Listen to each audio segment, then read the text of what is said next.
I'm Willem, and today we're going to chat about mentors and how we can grow by being mentored. Some people think mentors have to be a certain age, but a mentor is someone who can give great advice based on experience in a specific field. Even though older people tend to have more life experience, young people can also be mentors. Many of you can already help friends grow in areas where you have a lot of experience, but remember, if you're a mentor to someone, be a friend and don't try to be a parent or an authority figure. Have fun. Let's watch this.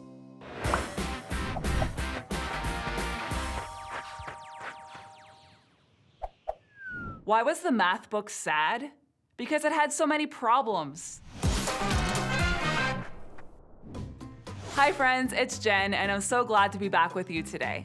I want to share a story with you about a spiritual mentor that I've had in my life. Now, first of all, what is a spiritual mentor? It's basically someone that helps you get to know Jesus more and more. So my spiritual mentor is someone named Leanne. Hello. She was my youth pastor when I was a kid, and she really helped me get to know Jesus more and more by asking me a lot of questions, by leading me through Bible study, and even taking me on a missions trip where I got to see Jesus at work in another country. I wanted to share this with you today because today's big idea is spiritual mentors help us know God better. I think we all need to have spiritual mentors in our lives. And in fact, the writer of Hebrews thinks so too. So in this series specifically, we are looking at Hebrews chapter 12. And first we talked about how following Jesus is like running a long distance race. And last time we talked about how God can use difficulties to make us stronger. So today we're going to pick up in chapter 12, verse 9. Let's check it out. Besides, we have all had human fathers who trained us. We respected them for it. How much more should we be trained by the Father of spirits and live? Our parents trained us for a little while. They did what they thought was best. But God trains us for our good. He does this so we may share in His holiness. No training seems pleasant at the time. In fact, it seems painful. But later on, it produces a harvest of godliness and peace. It does this for those who have been trained by it. Okay, I really like this part. We all have someone in our lives, whether it's a parent, a sibling, a teacher, a coach, someone who takes care of us and helps to train us. And while we might not always like that we don't get our own way, we can respect and love them for helping us in the growing up process. Well, if that's the case with human friends and family members, how much more true is it of the God of heaven who loves us? The verse goes on to say that our parents trained us for a little while. Your parents are still training you, and they are doing what they think is the very best for you. But as God trains us, He trains us in the most complete ways so that we can become more like Jesus. One of the ways God trains or corrects us is by placing spiritual mentors or leaders in our lives. Remember, spiritual mentors help us know God better. You see, these spiritual mentors aren't trying to make you a better person or more like themselves. They are trying to disciple you to become more like Jesus.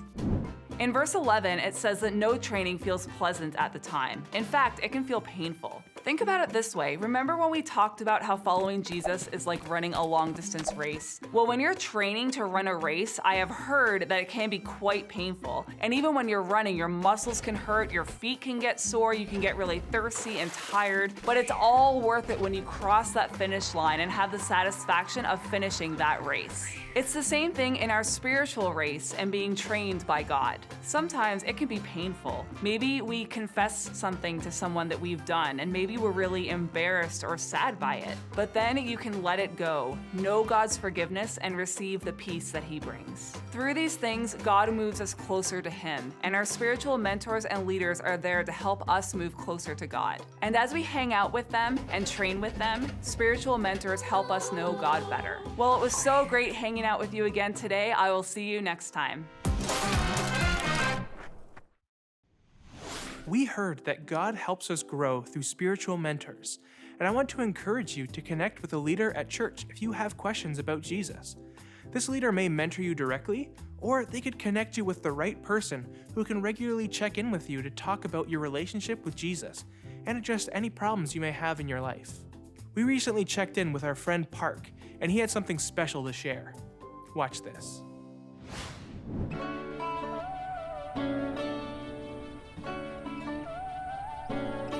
Hi, I'm Park. I really like biking, rollerblading, socializing with people, and climbing trees.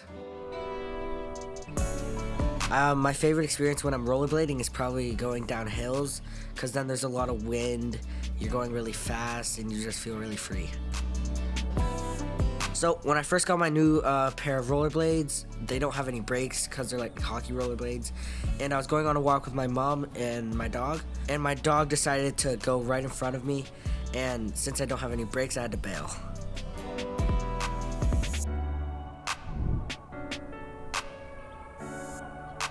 In my life, I have a couple mentors. My dad's best friend, Joel.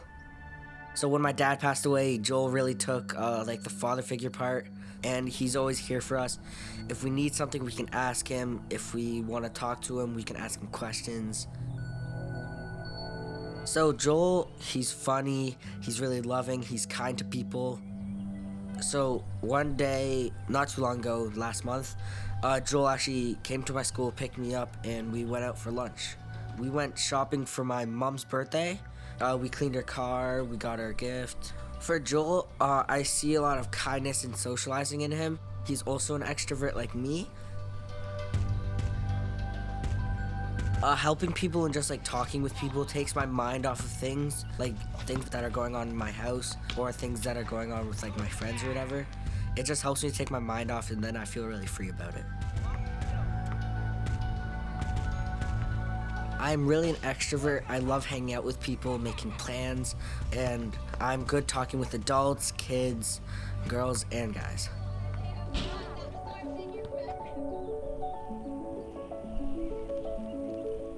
So Jordan, he's our pastor. He talked to my dad a lot after church because my dad told him about his cancer and how he got sick and stuff.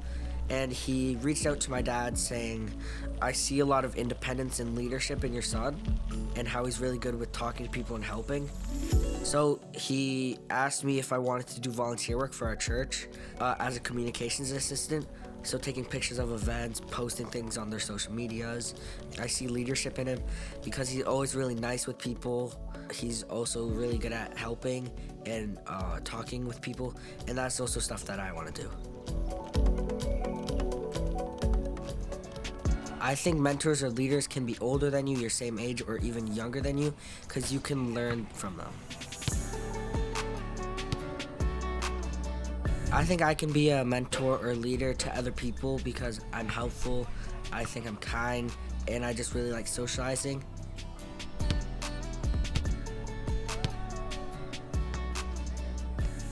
After some school events, I will clean up, and then some of my other classmates will also help.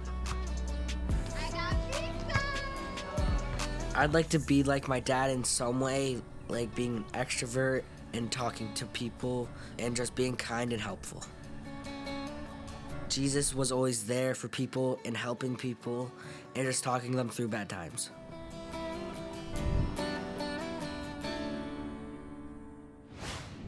Park, thank you for sharing your story with us. It means so much.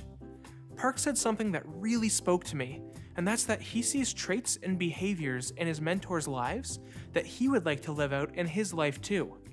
That means he was inspired by the way they live, and we could clearly see that they're showing the love of Jesus to people around them. So no matter where we are in our relationship and growth with God, it's always a great idea to look for a spiritual mentor who can help us grow closer to God. Okay, it's time to break into our small groups, so let's see what this will look like in our lives.